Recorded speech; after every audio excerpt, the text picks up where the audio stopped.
stel net dat gesprek. Waarbij ja, trouwens. Voor tekeningen. Doel ze maar opstellen.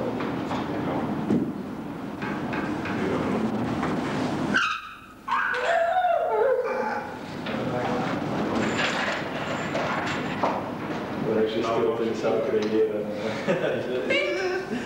Ja, dat moet je vooral doen als je dus met je punt bezig bent.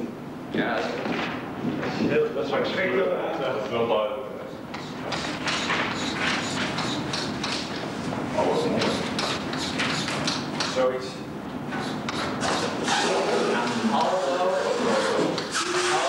Hou even op. Ja, dan kun je wel aandacht trekken. Door op een andere manier. Want dan kan ook, we zitten niet meer. Ja, dat kan ik naar zeggen. Van de leraar manier is dat je een beetje vooraan zit, die zijn mond ja, en één zo takken brutaal zo rechts. Zeg je.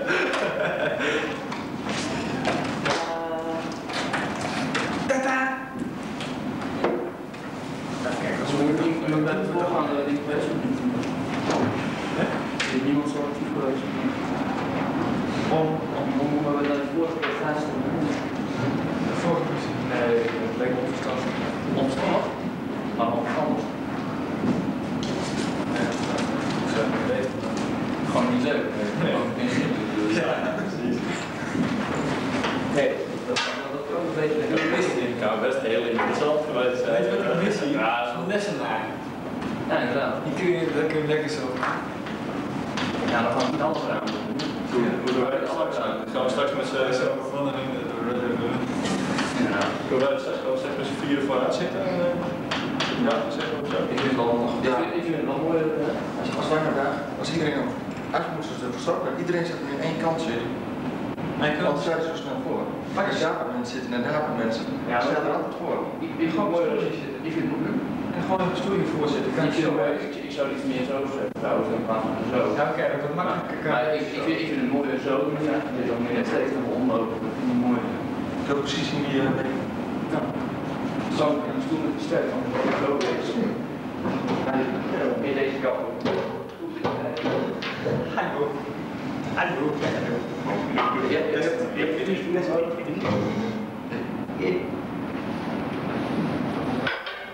Pen nodig. Dat is alleen Fundamenteel. je kunt ook hierop wijzen. Ja, wat het probleem is. Dus ik heb niet zoveel nodig. Ik heb ook last van dat ik geen aandacht heb. Kan even. Maar als je dus zo'n stok hebt en je staat te trillen. Ja, dat is het nadeel van zo'n stok komen. Nou, Ja, maar Kijk, dat is niet eens met een met pen. je pen ook, dan zie je ook dat het sterk erop. Ja, kun je neerzetten. Die pen kun je neerzetten. Oké, we hebben misschien al wat dit. Maar dat Echt wel ligt gewoon neer op. ja, kijk, de pen kan zo, zoiets. Dat idee. Gewoon. Maar sowieso al. Wat ik de eerste keer zag.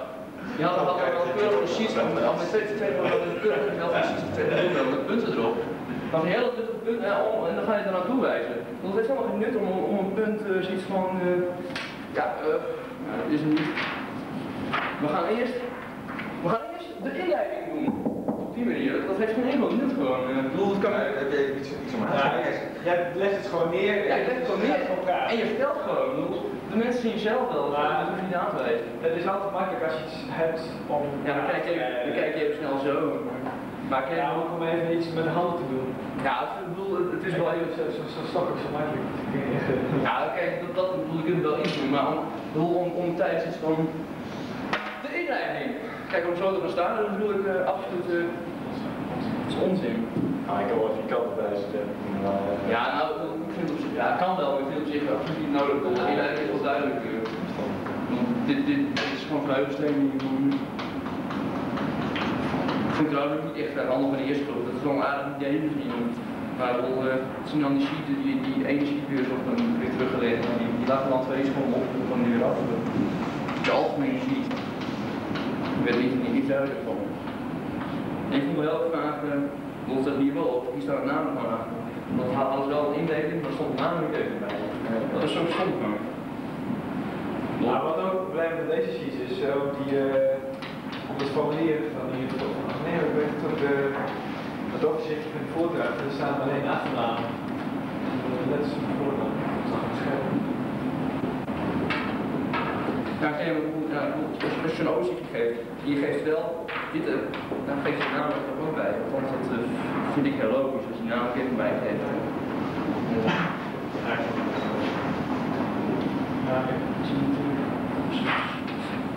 Ik denk dat het een smeer. Dit heeft een goede doel. Moet je dit vooral niet op deze. Ja, niet zo'n smeren. Schoon. Schoon. Schoon. Ja, dat is beter dan niet aan. Nee, helemaal niet. Zou er nog meer wel? Ja, dat was te verwachten. Ze heeft verder niet veel probleem. Die stof zit intern. Je gaat er ook intekenen. Ja, in dit ook. Deze ga ik tekenen. Nou, dat zou ik wel doen, anders moet het helemaal staan. Dus een beetje voltekenen.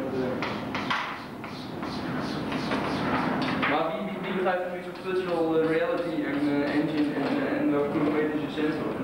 Ja, virtual reality is niet zo'n probleem volgens mij. Nee, dat begrijpt. ja, ik bedoel, maar dat word je Maar of je echt iets geleerd hebt, dus of je dat kan onthouden. Dat een head-mounted display en zo'n dingen erbij horen, ja, dat wist ik allemaal wel. Dat was ook best. En dat ik geen ik weet niks thuis in die game. Wauw. Gewoon, wie heeft verf bij zich? Een zwart stift. Mooi overtrekken. Nou, mooi dat ik het hele logo op het En Noord-Zuid, ja, dat is Noord-Zuid. ja, wel mooi, iets op de muur tekenen. nou, dat is normaal. Ze tekenen heel vaak.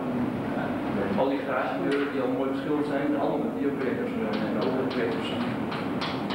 Dus je hebt helemaal geen overzicht. Als je het zelf direct tekent, heb je geen overzicht. Dus het is gewoon overtrekken. Dat is vrij simpel. En nu wil het scherp. Dat je moet op is op zijn kop. Nou, en dat ook. Draai het om. Ja, dat is geen beetje. Anders ga je nog een keer draaien. Ja, moeten we wel overwijzen. Dat is hier zo. Ja, dat ga ik eerst doen. Wauw.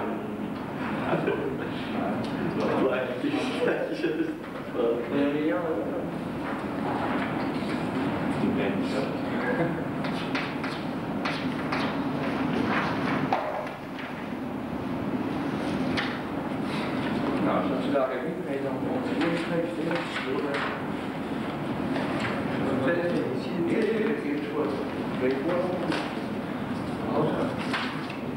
deze keer is het toch?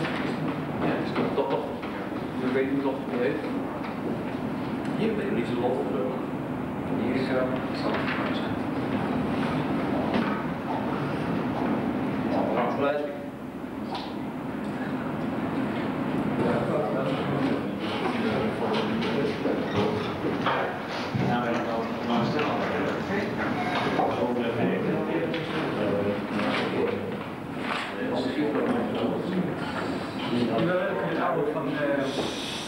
Hartelijk welkom heten bij de presentatie van ons DWN-project genaamd het geïntegreerde compassieloge. Mijn naam is Arno Mulder en ik zal even een overzicht geven van wat er vandaag allemaal gesproken wordt.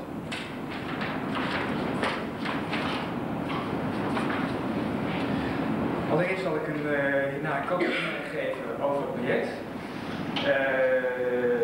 Daarna zal Jorg Kielis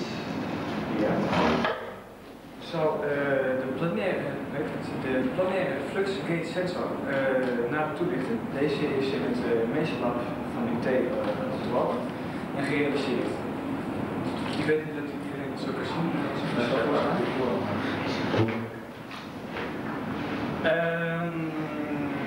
Daarna zal Ronald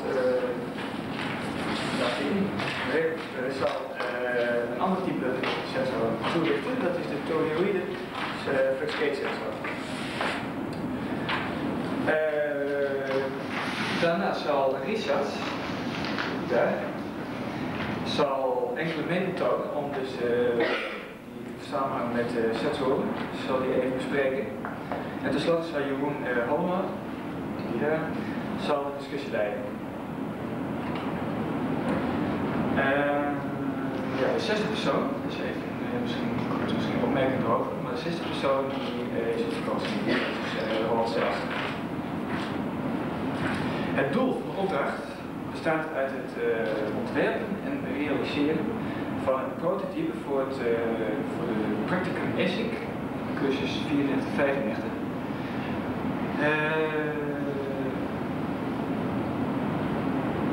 De opdracht wordt bij de vakgroep IC uitgevoerd. Toepassingen van het Compassloge.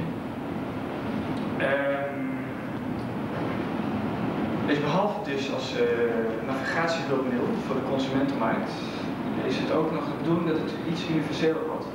Zodat het ook toepasbaar is voor bijvoorbeeld het richten van een satelliet of zo, dat het ingebouwd wordt in een andere apparatuur dan een kompas.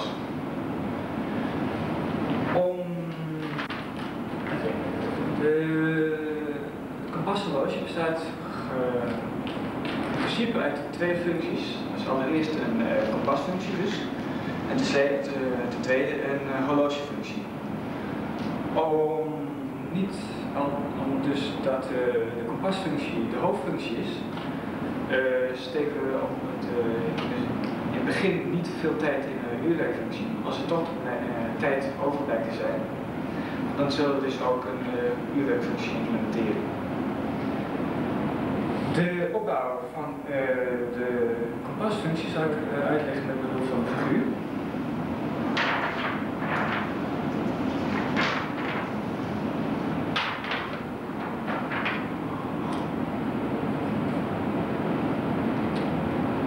Ten eerste, om dus het magnetisch veld van de aarde te meten,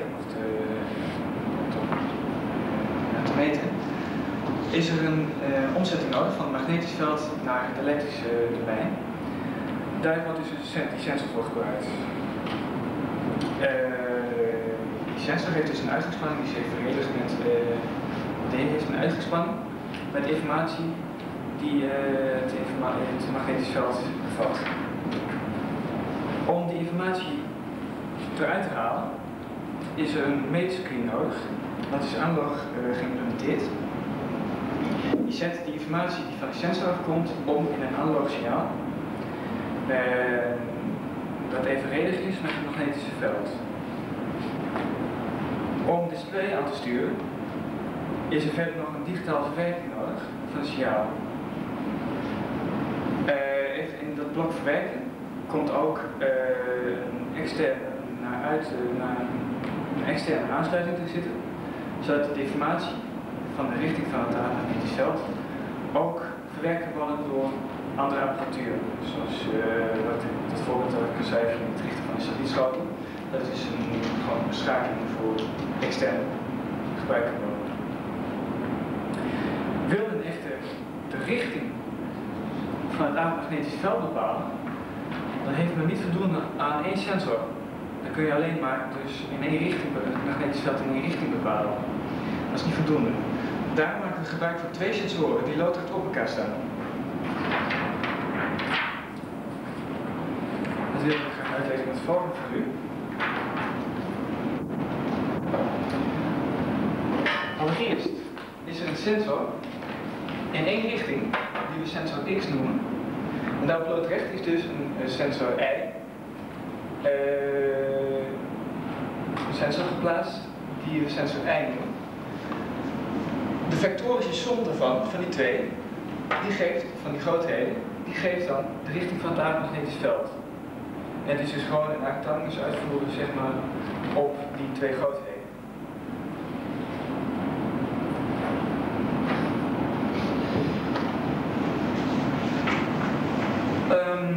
Nu zal dus de sensor die we gebruiken, eventueel gebruiken, nader toegelicht worden door Jorg Kiewit.